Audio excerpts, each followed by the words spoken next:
महाशक्ति महाटीकायाम आचार्य देव पूज्यपाद स्वामिना विरचितम अत्र अहम वाचयामि। अत्र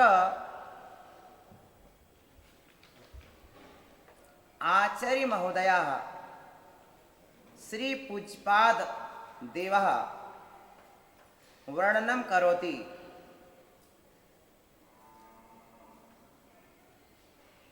यदि ज्ञानावरणं पंचवेदं तत्प्रतिपत्ति उच्यताम् इति अतः आह। यदि ज्ञानावरण के 5 भेद हैं तो आपको उनके नाम कहना चाहिए। मति ज्ञान, श्रुत ज्ञान, अवधि ज्ञान, मनप्रय ज्ञान और केवल ज्ञान। इन 5 के साथ आवरण शब्द और जोड़ना। मति ज्ञानावरण, श्रुत ज्ञानावरण, अवधि ज्ञानावरण, मनप्रय ज्ञानावरण और केवल ज्ञानावरण, ऐसा 6वां सूत्र में बताया है। अब आचार्य कहते हैं ये बताओ, मति ज्ञानावरण तो ठीक, लेकिन मनप्रिय ज्ञानावरण, केवल ज्ञानावरण, ये दोनों की शक्तियां अभव्य जीव में पाई जाती हैं या नहीं? यदि पाई जाती हैं तो वह अभव्य कैसे? और यदि नहीं पाई जाती हैं तो फिर मनप्रिय ज्ञानावरण और केवल ज्ञानावरण पर आवरण संज्ञा कैसे? प्रश्न 2 खड़े हुए हैं। अभव्य जीव में मनप्रिय ज्ञानावरण और केवल ज्ञानावरण के आपने बताया है, तो ये बताओ मनप्रिय ज्ञान और केवल ज्ञान की शक्ति उसके अंदर विद्यमान है कि नहीं है? उसमें मनप्रिय ज्ञान और केवल ज्ञान की शक्ति विद्यमान है या नहीं है? यदि आप कहते हो शक्ति विद्यमान है तो फिर वो अभव्य कैसे रहा? और यदि आप कहते हो नहीं है तो फिर आवरण कैसे रहा? हाँ? यदि शक्ति है तो अभव्य कैसे, और शक्ति नहीं है तो आवरण कैसे? ये प्रश्न यहां पर आचार्य भगवान ने यहां पर कहा। उसके समाधान में आचार्य ने कहा, द्रव्यार्थिक नय की अपेक्षा मनप्रिय ज्ञान और केवल ज्ञान की शक्ति पाई जाती है। अर्थात जो कभी प्रकट नहीं होती है लेकिन द्रव्य में वो शक्ति पाई जाती है। पर्याय रूप से कभी प्रकट होती नहीं है और द्रव्य रूप से कभी, तो द्रव्य रूप से कभी नाश नहीं होता, द्रव्य में विद्यमान रहती है लेकिन पर्याय में नहीं पाई जाती है। ठीक है ना? पर्याय में वो शक्ति प्रकट नहीं होती है लेकिन द्रव्य रूप में सदा पाई जाती है, इसलिए उसको शक्ति रहित नहीं कह सकते। है कि नहीं? पर्याय में भले ही कभी प्रकट ना हो। यही कारण है यदि कोई 3 साल की बालिका भी है तो उसको मातृशक्ति नाम से ही संबोधित किया जाता है, भले वो 3 साल की बालिका क्यों ना हो। क्यों? ये द्रव्यार्थिक न्याय का विषय है। पर्याय रूप में कभी प्रकट ना हो, कोई विकल्प नहीं है, लेकिन द्रव्य में शक्ति तो है, पर पर्यायार्थिक न्याय की अपेक्षा उसके अभाव है। यदि ऐसा है तो तीसरा विकल्प आपको बना लेना चाहिए कि भव्य और अभव्य। तो आचार्य ने कहा नहीं, ऐसा विकल्प भी नहीं बन सकता, क्योंकि मनप्रिय ज्ञान केवल ज्ञान शक्ति पाई जाती। क्या? तो समाधान दिया, शक्ति के सद्भाव और असद्भाव की अपेक्षा हम भव्य का विकल्प नहीं कर रहे हैं कि जिसमें मनप्रिय ज्ञान की शक्ति पाई जाए या नहीं पाई जाए, हमारा कथन ही नहीं है। तो किस आधार से है? तो व्यक्ति की सद्भाव और असद्भाव की अपेक्षा विकल्प किया है, ना कि शक्ति की, जिसमें मनप्रिय ज्ञान प्रकट होने की क्षमता है वो भव्य जीव है। ठीक है ना? जिसमें प्रकट होने की क्षमता नहीं है वो अभव्य जीव है। शक्ति दोनों में है, शक्ति दोनों में है। समझ रहे ना? शक्ति दोनों में है, लेकिन जिसमें अभिव्यक्ति है वो हो जाएगी। अभिव्यक्ति के योग्य है वो क्या हो गया? भव्य। जो अभिव्यक्ति के योग्य नहीं है वो है अभव्य। इस तरह से बात यहाँ पर कही है, बहुत अच्छा। तो व्यक्ति की सद्भाव, व्यक्ति माने अभिव्यक्ति की सद्भाव और असद्भाव की अपेक्षा यह विकल्प कहा गया है, जिसके कनक पाषाण और इतर पाषाण की तरह सम्यक दर्शन आदि रूप से अभिव्यक्ति होगी वह भव्य है, और जिसकी नहीं होगी वह क्या है? अभव्य है। जिसका अभिव्यक्ति हो जाएगी भव्य, अभिव्यक्ति नहीं होगी त्रिकाल में कभी, वो अभव्य। ठीक है ना? मन प्रज्ञान की, रत्नात्रय की, सम्यक दर्शन की, सम्यक ज्ञान की, सम्यक चारित्र की तुमको हो गई? नहीं हुई। सम्यक दर्शन की अभिव्यक्ति नहीं हुई, सम्यक ज्ञान नहीं पढ़ रहे आप। सर्वासिद्धि का स्वाध्याय सम्यक ज्ञान नहीं है क्या? है कि नहीं? बस यही है भव्य की अभिव्यक्ति। जिसमें अभिव्यक्ति हो गई वो भव्य है। ठीक है ना? जिसमें अभिव्यक्ति हो गई सम्यक दर्शन ज्ञान चारित्र की, ठीक है ना, वह भव्य है। शक्ति तो अनादि से विद्यमान थी, शक्ति का कभी तो अभाव होता ही नहीं है। शक्ति तो प्रत्येक जीव में भगवान बनने की है। प्रत्येक जीव में मना, जब भगवान बनेगा तो पहले मना प्रज्ञान भी प्रकट होगा। तो भगवान बनने की शक्ति बोल दे माने आप में अनंत गुणों की शक्ति हो गई। एक शब्द बोल दिया ना, सब्बे शुद्धाहु।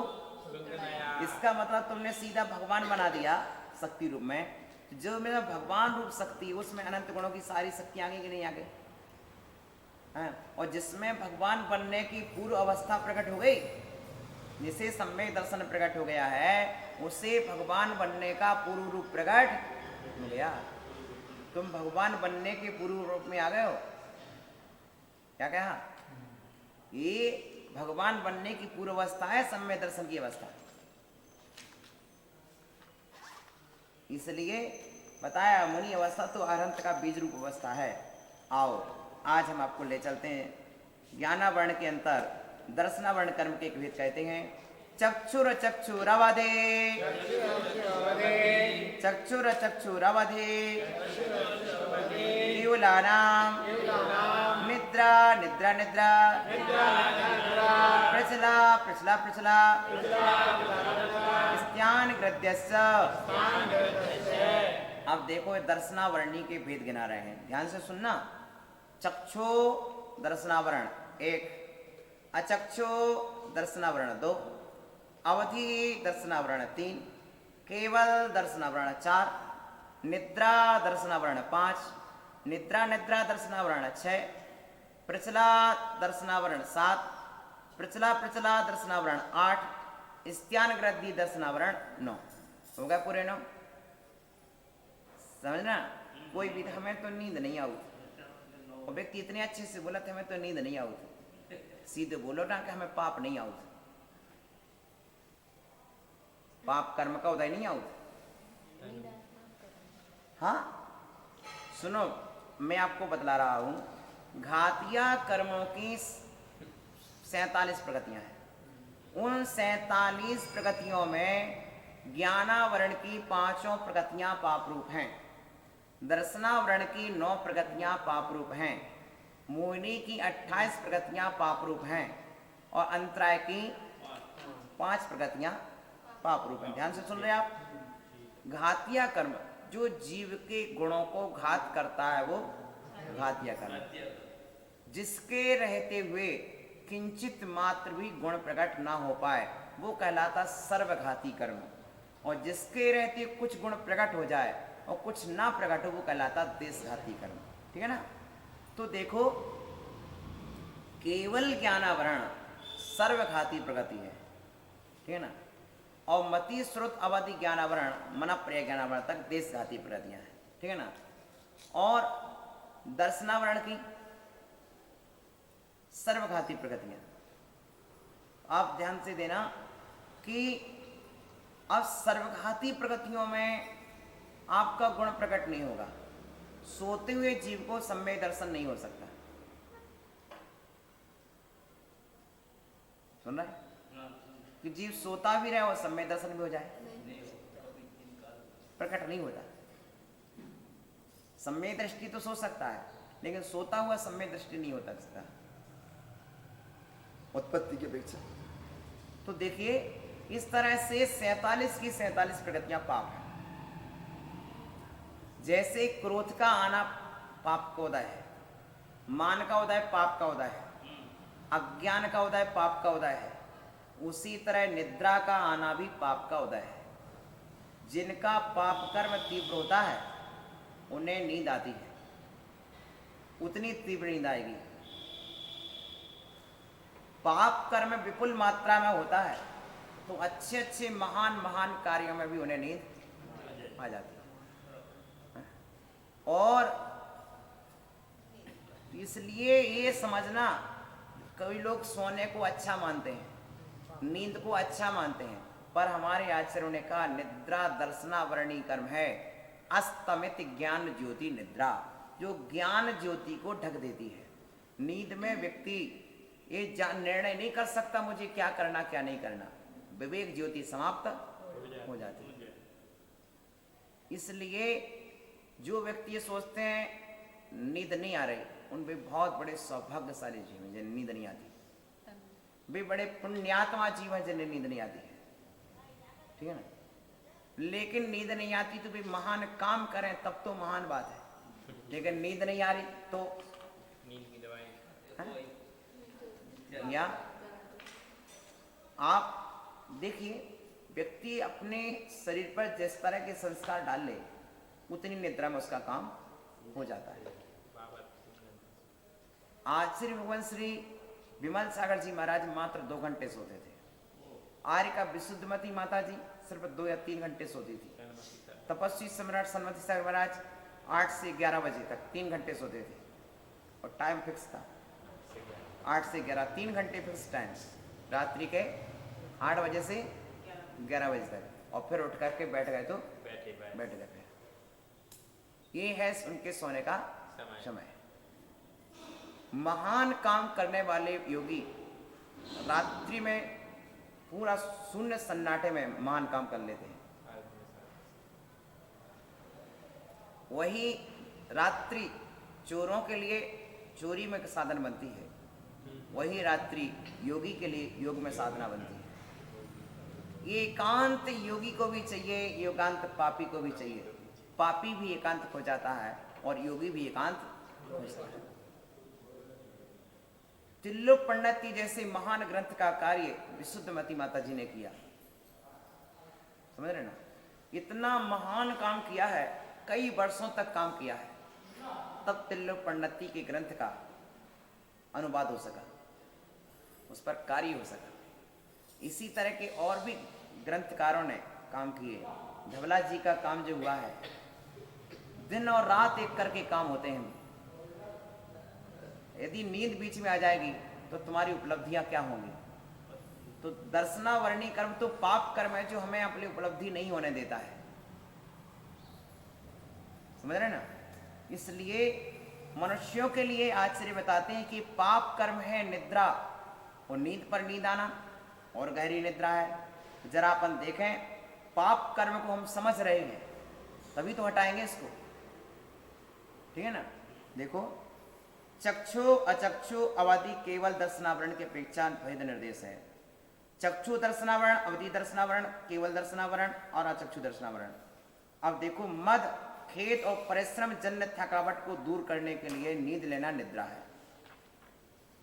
मद खेद और परिश्रम जन्य थकावट को दूर करने के लिए नींद लेना निद्रा है। ये सामान्य निद्रा हो गई। आप ये है, आचार्य को पता है, मद खेद और परिश्रम थकावट को दूर करने के लिए नींद लेना निद्रा है। इसकी उत्तरोत्तर प्रवृत्ति नींद पर नींद आना, नींद पर नींद आना, नींद पर नींद आना, ये पाप कर्म का होता है। भैया सुनो, समझो थोड़ा। जिस समय धर्म लाभ नहीं होता है उस काल में शांति से तुम्हें जितनी आवश्यक निद्रा हो उतनी यदि आप लेते हैं तो ठीक है, लेकिन जिस समय निद्रा का है उस समय आपने निद्रा नहीं ली और धर्म कार्य के समय फिर नींद पर नींद, फिर नींद पर नींद आ रही, ये बहुत बड़े पाप कर्म का उदय है। लेकिन वो उदय टाला जा सकता है, टाला जा सकता है। उदय द्रव्य क्षेत्र काल भाव को पाकर आता है, समझ आ रहे हैं? तो हम उस निद्रा को टाल सकते हैं, क्योंकि सर्वघाती, ध्यान दो, किस निद्रा को आप देखते हैं? यदि बार बार पानी लगा लें, भीतर का लक्ष्य तो बनाओ कि हमें नहीं सोना है, तो बार बार हम पानी लगा के टाल सकते उस निद्रा को। हम लक्ष्य बना लें, भीतर में चित्त बनाएं कि हम उतने समय में लेखन कार्य करेंगे, नहीं आएगी निद्रा। या कुछ भी भीतर में लक्ष्य तो बनाएं कि आज हमें निद्रा आएगी तो हम इस तरह का प्रायश्चित करेंगे। भीतर में लक्ष्य बनाने पर वो फिर नाइंकारी होगा और हम उसको स्थान देंगे, आदर देते जाएंगे तो वो आती जाएगी। कोई भी यही है कर्मों की स्थिति, भीतर का संकल्प ही तुम्हारी निद्रा तोड़ेगा, बाहर का कोई भी अन्य का। भीतर में तो संकल्प आए कि मुझे ये कार्य नहीं करना है, जब तक तुम्हारी आत्मा नहीं बोलेगी तब तक तुम उसको दूर नहीं कर सकते। तुम्हारी अंतर आत्मा तो स्वीकार करे कि आज मुझे प्रवचन में नहीं सोना है, नहीं आएगी नींद। एक एक बात ध्यान से क्यों नहीं सुने में, भीतर में रुचि जाग जाए जिस कार्य में, फिर नींद नहीं आती। सुनो, जब आपने प्रश्न किया है तो मैं आपको 3 उपाय बताना चाहूंगा। देखो, या तो भय हो जाए तो नींद नहीं आएगी, हाँ? कितना अच्छी नींद आ रही हो और भय हो जाए, हाँ? बताओ, अभी देखा तुमने कोरोना के भय ने अच्छों की नींद उड़ा दी, हाँ? बोला, समझ रहे ना? अब भय आ जाए तो नींद नहीं होती जाती, और खुशी ज्यादा आ जाए तो नींद नहीं आ सकती। खुशी तो आ जाए, त्योहार आ जाए, खुशी हो जाए, मान के चलिए आपके परिवार में आज ही रात्रि में आपके घर में किसी के यहाँ जन्म होना है और जन्म हो जाए, रात्रि में भी हो जाए, सबके घर के लोग जाकर करके खुशियां मना लें, तो खुशी के भाव में क्या हो रहा, पूरा परिवार जाग रहा, रातों रात घर घर में बधाई आ रही, हर घर से फोन आ रहा है, घर को फोन कर रहे हैं कि घर में ऐसा हो गया, घर में इतना महान काम हो गया, घर में संतान आ गई, घर में लक्ष्मी आ गई, घर में कन्हैया रत्न आ गए, जो भी खुशी दे रहे सबको, तो खुशी में क्या हो रहा, नींद आ रही क्या? तो आचरण का भय एक कारण है जिसके कारण जीव को नींद नहीं आती। फिर दूसरा कारण क्या है? खुशी, तो नींद नहीं आती। तीसरा कारण है रुचि। क्या है? रुचि।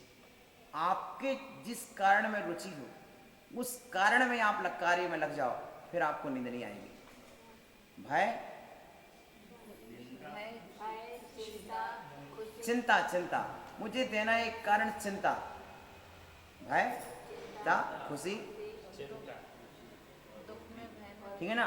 अब आपको चिंता यदि सता रही किसी कार्य की, आप कितने अच्छे बिस्तर पर सो जाइए, कितना ही अच्छा महल ले लीजिए, लोगों को दिखता है कि सेठ जी महल में रहते हैं, लेकिन सेठ जी तो चिंता लगी है, तो काहे को नींद आना है? बोला, हाँ? चिंता सता रही है तो नींद आने वाली नहीं है। तो भय हो, चिंता हो, खुशी हो, समझ रहे ना? बस यही 3 में पर सब हो गया। दुखी की चिंता होगी, समझ रहे ना? भय, अब देखो हमारे आचार्यों ने कहा कि साधु को क्या भय, साधु को क्या खुशी और साधु को क्या चिंता। अरे पूछा आचार्य महाराज से कि आचार्य महाराज आप रातों रात कैसे जागते रहते हो? जब ये निद्रा दर्शनावरणी है तो आपको नींद क्यों नहीं आती?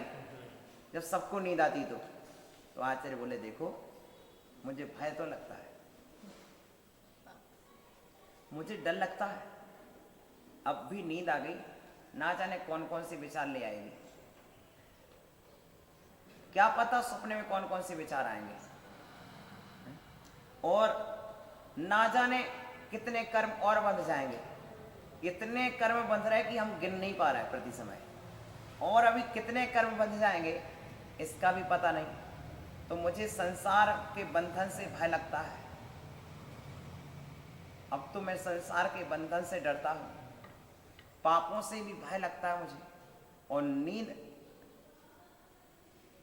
कितने पाप करा देगी इस पर विश्वास नहीं किया जा सकता है।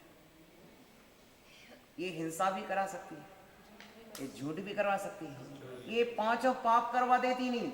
नींद में व्यक्ति स्वप्न में ही 5 पाप कर लेता है। सुनो, ये हो गई बात तो भय। दूसरी बात चिंता। मुझे आत्म कल्याण की चिंता सदा बरतती है कि मैंने इतना काल यूं ही खो दिया, अब आत्म कल्याण के लिए कितना सा काल बचा है।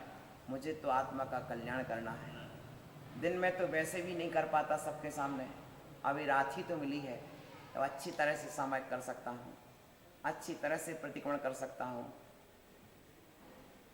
तो चिंता, आत्म कल्याण की चिंता मुझे सदा सताती है कि मेरे जीवन के इतना समय खो चुका है, अब कितना शेष बचा है, और कर्म भाव के रखे हुए हैं और चुकाना इसी भाव में है।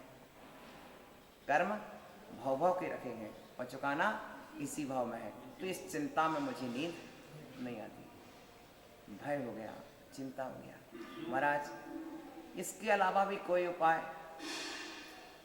महाराज तो क्या सदा आप भय और चिंता में रहते? नहीं, कभी कभी मुझे बहुत खुशी भी होती है।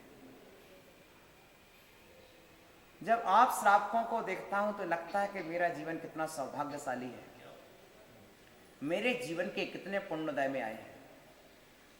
आज मेरे हाथों में जिनवाणी रहती है, मेरे हाथ में पीछी कमंडल रहता है। मैं अपनी आंखों खोलता हूं तो शास्त्र हमारे सामने होते हैं, कमंडल हमारे सामने होता है, पीछी हमारे सामने होती है। मैं अपने जीवन को धन्य मानता हूं। मेरी आंखों के सामने दिगंबर साधु सदा रहते हैं, जिन साधु के दर्शन पाने के लिए तुम लोग एक मिनट की एक छवि देखने के लिए तरसते हो, ऐसे साधुओं की छवि हमारे सामने 24 घंटे रहती है। हम अपने आप को सौभाग्यशाली मानते हैं और धन्य मानते हैं। जिन साधुओं की छवि देखने के लिए हम कभी दौड़ा करते थे, तरसा करते थे, आज वो दिगंबर मुनिराज मेरी छवि के सामने रहते हैं, मेरी आंखों के सामने रहते हैं। मुझे खुशी होती है मेरे किस जीवन का कौन से महान कार्य का पुण्य मेरे उदय में आया है, अथवा मेरे पापों का कितना क्षय हुआ है, जिसके कारण आज मैं इस पथ पर आया हूँ और मैं सदा खुश रहता हूँ, प्रसन्न रहता हूँ। पल पल मेरी खुशी, जैसे तुम साधुओं को देखकर खुश होते हो, मैं भी खुश होता हूँ। मैं अपने आप को पुण्यवान मानता हूँ। इस जिनवाणी माँ को यदि जिन ग्रंथों को श्रावक कभी देख नहीं पाता है, उन ग्रंथ मेरे हाथ में है। जिन ग्रंथों की छवि श्रावकों ने देखी नहीं है, वो ग्रंथ मुझे पढ़ने मिल रहे हैं। कोटि कोटि द्रव्य गिन लेना आसान बात है, लेकिन जिनवाणी के ग्रंथ पलट लेना बहुत कठिन बात है।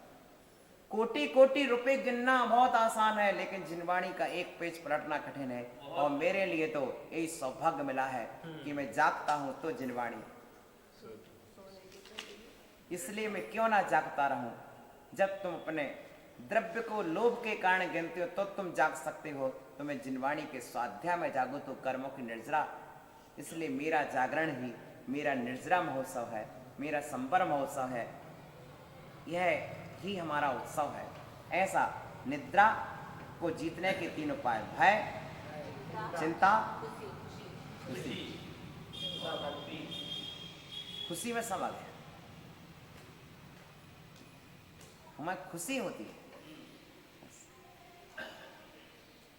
ये हमारा जो रुचि भाव है वो हमारे लिए खुशी पैदा कर देता है, तो फिर नींद नहीं आती। अब हमारे नींद आ रही, इसका मतलब हमारे पास ना तो भय है, ना कोई भविष्य की चिंता है, ना हमारे अंदर कोई खुशी है।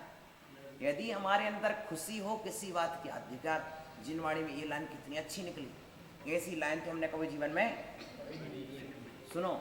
अकेले मोतियों का अर्घ थाल सजा लेना अर्घ नहीं है, भीतर की भावनाएं जुड़ जाना आचर्य। कितनी महान बात लिखी, कितनी महान बात बोली, कितनी महान बात कही। ये भाव भीतर में पैदा हो जाना, एक कहलाता अर्घ चढ़ाना। अन्यथा मोतियों के थाल सजाए और भीतर में कितनों बोलते जाओ, लेकिन भीतर में आत्मा कितनी जुड़ी उनकी चारित्र से, आत्मा से, ज्ञान से, चारित्र से हम जुड़ रहे, वो सच्चा अर्घ चलाता है। उनके गुणों का मूल्यांकन करना।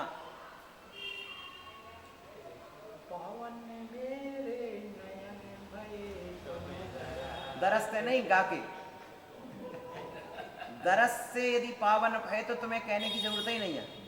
आंखों से आंसू झरेंगे, बोलोगे नहीं।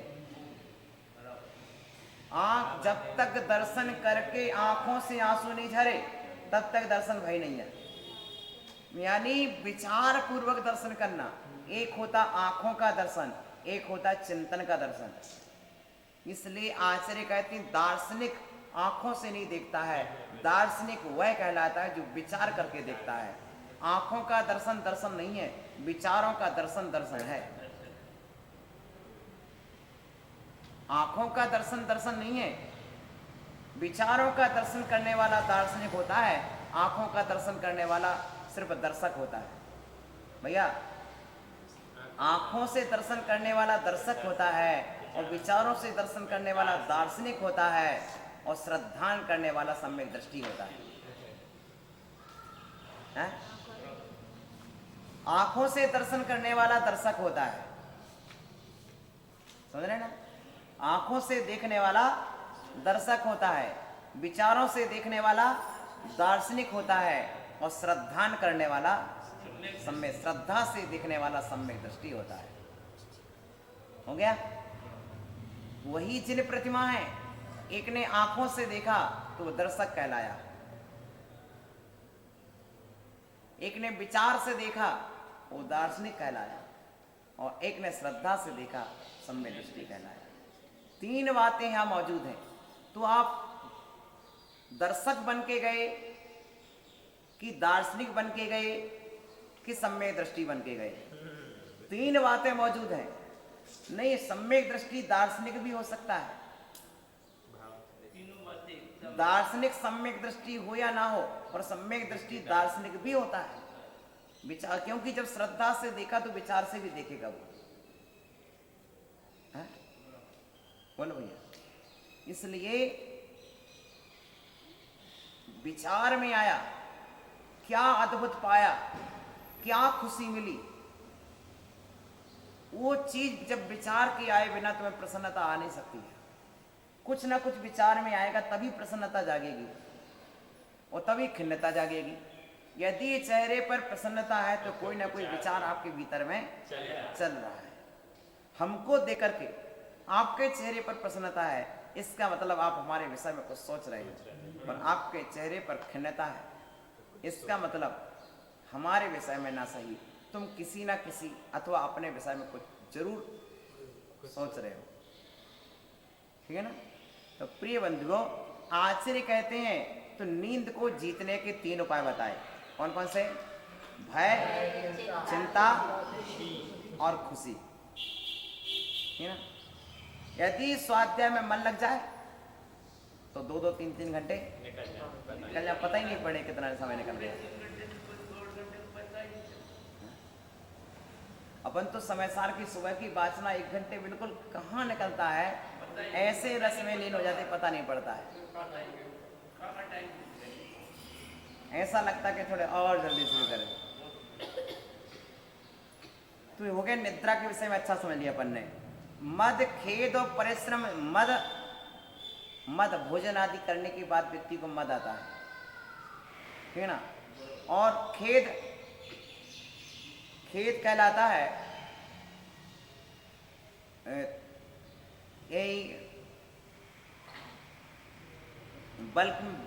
बल में कमी आना, और परिश्रम जन्य थकावट। 3 से थकन, मत के कारण मत और खेद और परिश्रम जन्य थकावट। अधिक परिश्रम कर लिया, तो थकावट आ सकती है। दूर करने के लिए, इनको दूर करने के लिए नींद ली जाती है, ये थकावट दूर हो जाए। पर ये है पाप कर्म ही, इसलिए नींद लेना कोई पुण्य कर्म नहीं है। सुलाना पुण्य नहीं है, सोना पुण्य नहीं है, जगाना पुण्य है और जागना पुण्य है, समझ रहे। लेकिन जाग करके जब परिणति शुभ बनाओ तब पुण्य है, और अशुभ परिणति बनी तो भी पुण्य नहीं है, समझ रहे ना। क्योंकि जगत का प्रत्येक प्राणी जागता है, स्वरूप में जागना पुण्य है। इसकी उत्तरोत्तर प्रवृत्ति निद्रा जो शोक, श्रम और मद आदि के कारण उत्पन्न हुई, और जो बैठे हुए प्राणी के नेत्र गात्र की विक्रिया की सूचक ऐसी क्रिया आत्मा को चलायमान करती है, वह प्रचला है। देखो प्रचला में क्या लिया, उसमें लिया था खेद, इसमें ले लिया शोक। क्या ले लिया? शोक के कारण भी ये प्रचला हो सकती है, आत्मा को चलायमान कर रही है।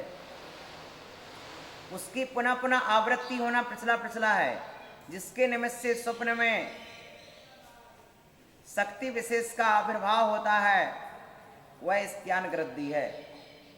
क्या? स्वप्न विशेष में शक्ति विशेष प्रकट हो जाती है। सोता सोता व्यक्ति ऐसी शक्ति प्रकट हुई, दरवाजा खोल के बाहर चला जाए, अथवा बड़े से बड़े काम करके आ जाए। नहीं, घर के कोई काम रह गए थे, सो गया, उठा और करने लगा, नींद आई, नींद में कहो गाड़ी की गाड़ी भर दे और फिर सो जाए आके हैं। तो ऐसी भी किसी किसी की नींद होती है, तालाब में स्नान करके आ जाए। सागर में ऐसे थे, नाम आया था कि जो सोते सोते में रात में सांकल खुल के चला जाए, तालाब में नहा के आ जाए, और फिर मालूम चला के क्या हो गया। अर्थात व्यक्ति इतनी गहरी गहरी नींद होती है कि जीव बड़े से बड़े काम कर लेता सोते सोते में, जो काम जागते में नहीं कर पाता। इसको तो ऐसे ही नींद आ जाती कभी कभी, सुबह पूछो कुछ पता ही नहीं है।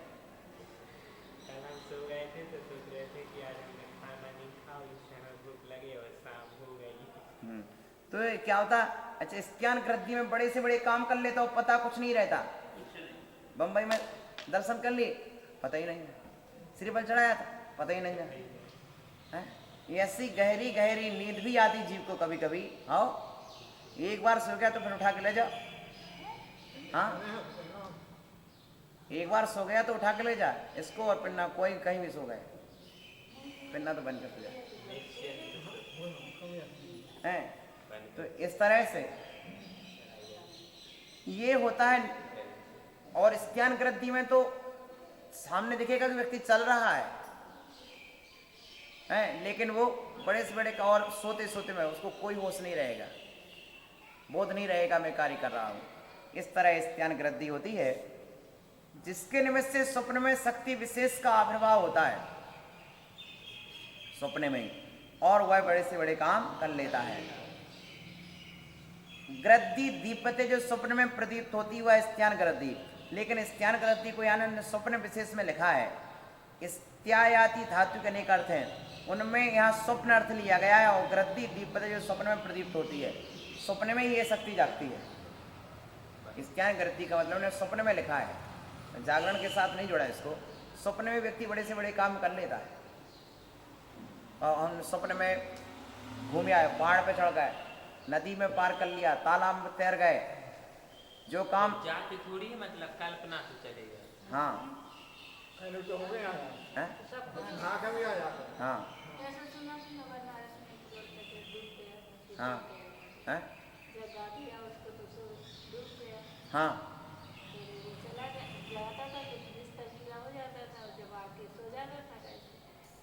देखा कि वो जाग के जा रहा, वो नहाने जा रहा, तो किसी दूसरे ने चिल्ला दिया, तो वो मर गया, डूब गया, उसकी शक्ति नष्ट हो गई। अच्छा, नहाता ही में चिल्ला रहा, हाँ, नींद खुल गई जो डूब गया, ना तो तैर ली, उसकी शक्ति खत्म। इसलिए कुछ शक्तियां स्वप्न में भी काम करती हैं।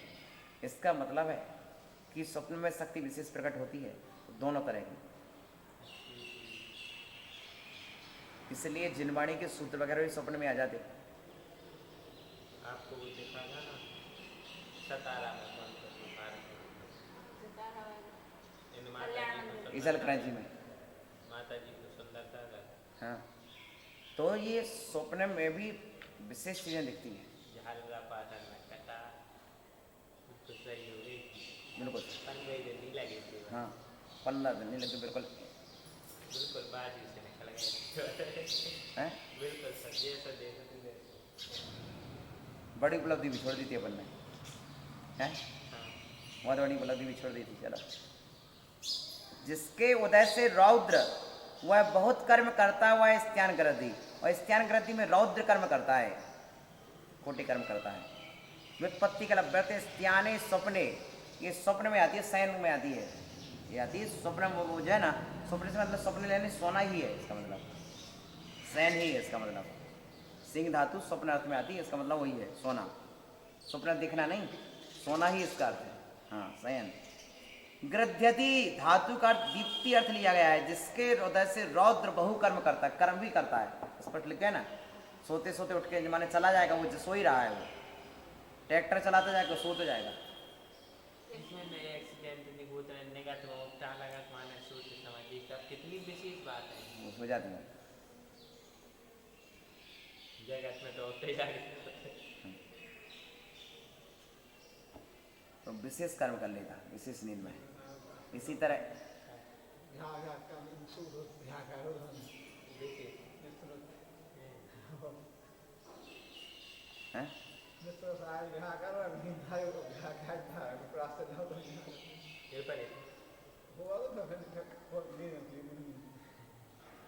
माने वो ठीक है बिहार भी कर दो विश्व सागर ने हाँ, फिर और सो ही रहे हाँ, प्रेम होगा तो के बिहार कर दो जगह से पता पड़ी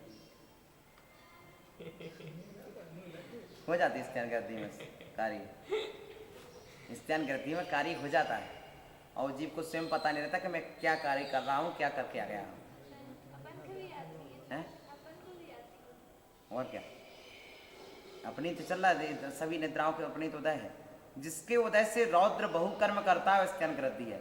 यह निद्रादि पदों के साथ दर्शनावरण पद का समानाधिकरण करने से उत्तर होता है। निद्रा दर्शनावरण, निद्रा निद्रा दर्शनावरण। यहाँ दर्शनावरण के 9 वेद गिनाए। दर्शन के कुल 4 वेद हैं, उनकी अपेक्षा प्रारंभ के 4 वेद गिनाए हैं, ठीक है ना। और निद्रादिक सामान्य आवरण कर्म है, पर संसारी जीव के पहले दर्शन उपयोग होता है, और इन निद्रादिक उस उपयोग में बाधक हैं। दर्शनोपयोग में बाधक है निद्रादि, ठीक है ना। इससे हमारा दर्शनोपयोग प्रकट नहीं होता। इसलिए निद्रादि 5 कर्मों की दर्शनावरण के भेदों में परिगणना की गई है, इसलिए दर्शनावरण कर्म के 9 भेद हो जाते हैं। इस तरह से इस सूत्र को हमने देखा। इस विषय में यदि किसी को और कुछ जानकारी लेना हो तो ले सकते हैं। छोटा सा सूत्र है। कोई भेद रहता होगा क्या? नींद आती जो आती जाती है, इसमें उम्र का भी कोई भेद रहता होगा क्या? हैं? उम्र का भी कोई भेद रहता है कि इतनी उम्र वालों को आएगा ये, उससे ऊपर वालों को नहीं आएगा ये कर्म? देखिए, ये अवस्था के बाद भी तो निद्रा और रुचि में परिवर्तन होता है। हाँ, इसमें भी परिवर्तन पाया जाता है। लेकिन जो मोही हैं, आलसी हैं, वो तो हर समय सोते ही रहती है।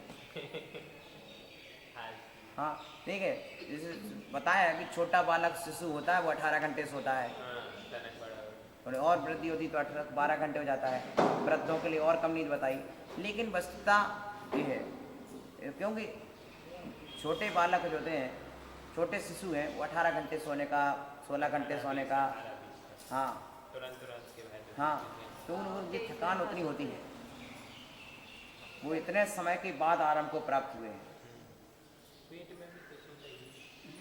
हाँ, वो आराम ही कहाँ, उतना दुख है, इतना पीड़ा है वहाँ पर। हाँ,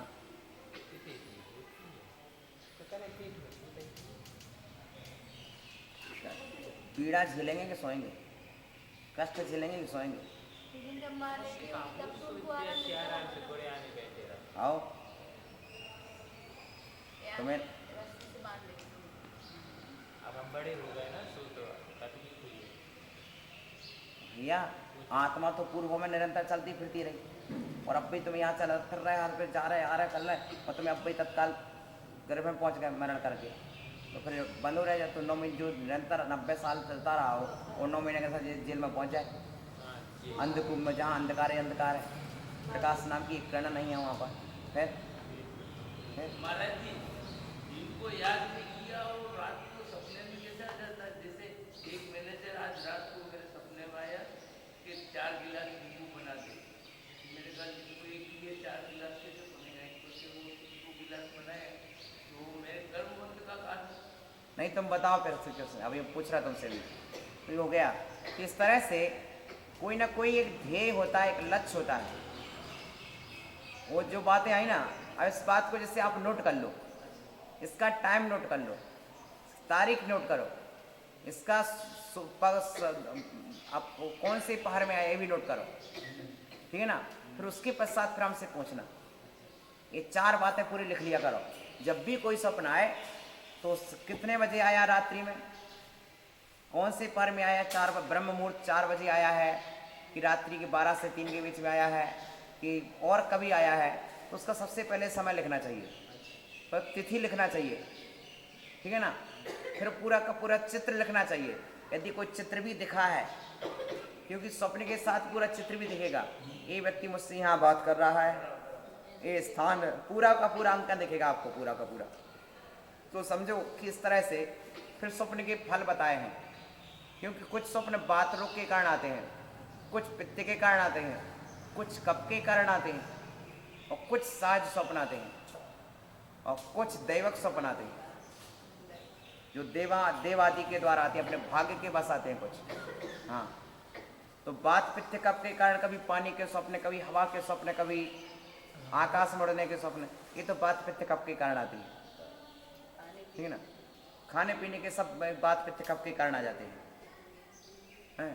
लेकिन जो कभी अपन ने ना देखा हो, ना परखा हो, वे आ रहा है, या तो उसमें पूर्व संस्कार कारण हो सकता है, या भावी सुख, भविष्य की सूचना देने के लिए आते हैं। कुछ स्वप्न उत्तम भविष्य की सूचना देते हैं, कुछ शब्द माने भविष्य के सूचक होते हैं, कुछ भूत के सूचक होते हैं, भूत के संस्कार,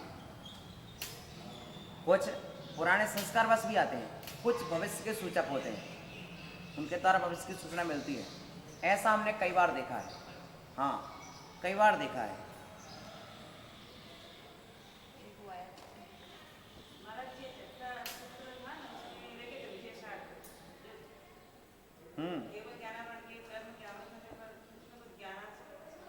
ये चर्चा में आपको वही बात बता रहा हूँ कि केवल ज्ञानावरण सर्वघाती प्रगति है। नहीं, वही तो मैं बोल रहा हूँ आपसे, केवल ज्ञानावरण सर्वघाती प्रगति है, और सर्वघाती प्रगति का मतलब अंश मात्र भी प्रकट नहीं हो सकता है। तो सुनो, तो सामान्य ज्ञान देखिए, केवल ज्ञान जब स्वतंत्र प्रगति है और प्रकट होगी तो पूर्ण प्रकट होगी, या बिल्कुल नहीं प्रकट होगी।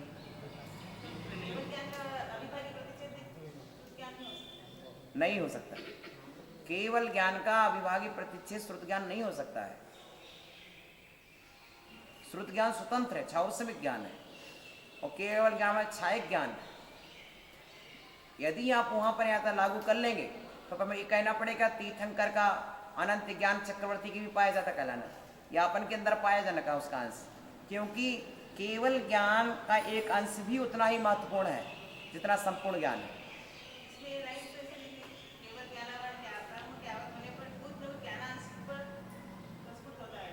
तो सुनो, तो केवल ज्ञानावरण कर्म के सुनो, आवरण होने पर भी जो अंश प्रकट होता है वो किस ज्ञान का होता है? मति ज्ञान का अंश प्रकट होता है, श्रुत ज्ञान का अंश प्रकट होता है, ना कि केवल ज्ञान का अंश प्रकट हो जाएगा। केवल ज्ञान जो है वो छायक ज्ञान है, और छायक ज्ञान कर्म के क्षय से प्रकट होता है, और केवल ज्ञानावरण प्रगति देशघाती नहीं है। देशघाती प्रगति का विस्तार ये है कि कुछ अंश में प्रकट हो, कुछ अंश में प्रकट ना हो, लेकिन सर्वघाती एक अंश मात्र भी प्रकट नहीं होती है। तो यहाँ पर एक क्या कहना चाहते हैं, आपने जो पढ़ा केवल ज्ञान आवरण कर्म के आवृत होने पर भी कुछ ना कुछ ज्ञानांश प्रकट होता है, तो कुछ ना कुछ तो रहता है, लेकिन वो मति ज्ञान का होता है, श्रुत ज्ञान का होता है, मति ज्ञान का होता है, मना प्रज्ञा होता है, लेकिन केवल ज्ञान का अंश नहीं होता है। माने केवल ज्ञान आवरण का आवरण तो केवल ज्ञान का है, लेकिन अंश कौन से रहेंगे?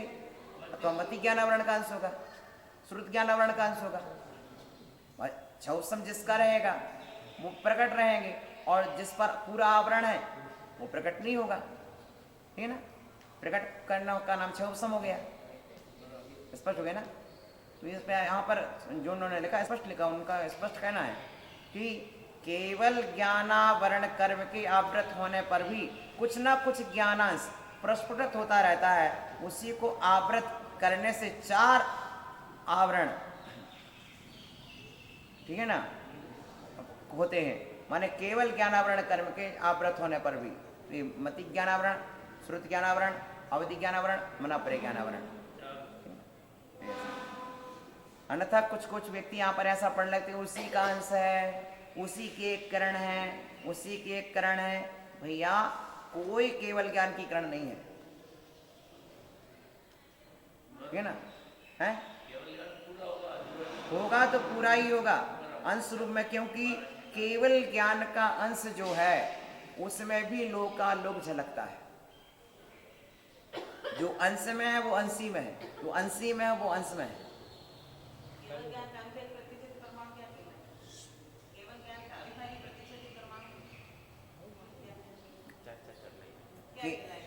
केवल ज्ञान के